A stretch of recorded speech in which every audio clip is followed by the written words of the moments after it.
السلام علیکم۔ کیا بارش برسانے والا مغربی سسٹم کراچی سے نکل گیا؟ کراچی میں مزید بارشیں ہوں گی یا نہیں؟ محکمہ موسمیات نے اہم بیان جاری کر دیا۔ کیا آپ حالات حاضرہ سے آگاہی حاصل کرنا چاہتے ہیں؟ خبر کے پیچھے چھپے اصل حقائق جاننا چاہتے ہیں تو ابھی سبسکرائب کیجئے جلمل پاکستان کو اور ساتھ ہی گھنٹی کے نشان پر کلک کر دیں۔ آپ کو بتاتے چلیں کہ کراچی سے بارش برسانے والا مغربی سسٹم نکل گیا ہے۔ شہر قائد میں مزید بارش کا کوئی امکان نہیں ہے۔ محکمہ موسمیات کا کہنا ہے کہ 24 گھنٹوں کے دوران شہر کا مطلع ابرآلود رہنے کا امکان ہے، جبکہ کراچی کا کم سے کم درجہ حرارت 15 ڈگری سینٹی گریڈ ریکارڈ کیا گیا۔ کم سے کم درجہ حرارت 12 سے 14 ڈگری سینٹی گریڈ رہنے کا امکان ہے۔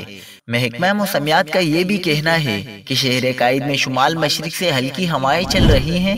اس وقت ہوا میں نمی کا تناسب 71% ہے۔ واضح رہے کہ گزشتہ روز شہر قائد میں موسم سرما کی پہلی بارش ہوئی تھی، جس سے سردی کی شدت میں مزید اضافہ ہو گیا تھا۔